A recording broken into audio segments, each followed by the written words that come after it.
శరన్నవరాత్రుల్లో రెండో రోజు అమ్మవారు శ్రీగాయత్రీదేవిగా దర్శనమిస్తారు. సకల వేద స్వరూపం గాయత్రీదేవి. అన్ని మంత్రాలకు మూలశక్తి ఆ మాత.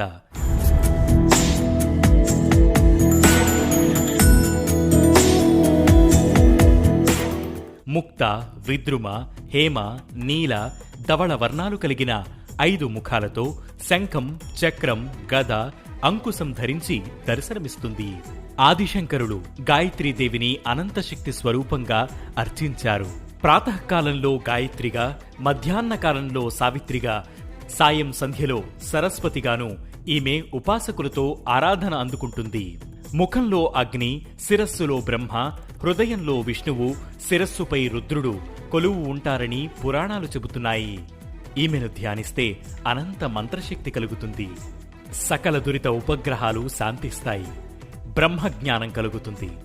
గాయత్రి ఉపాసన వల్ల బుద్ధి తేజోవంతమవుతుంది. గాయత్రి మంత్రజపం చతుర్వేద పారాయణ ఫలితాన్ని ఇస్తుంది.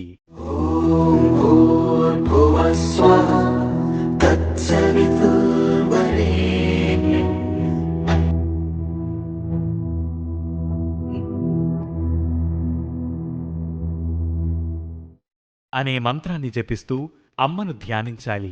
అమ్మవారికి అల్లపుగారెలు నివేదన చేయాలి. గాయత్రి స్వరూపంగా వేదం చదువుకున్న బ్రాహ్మణులకు అర్చన చేయాలి.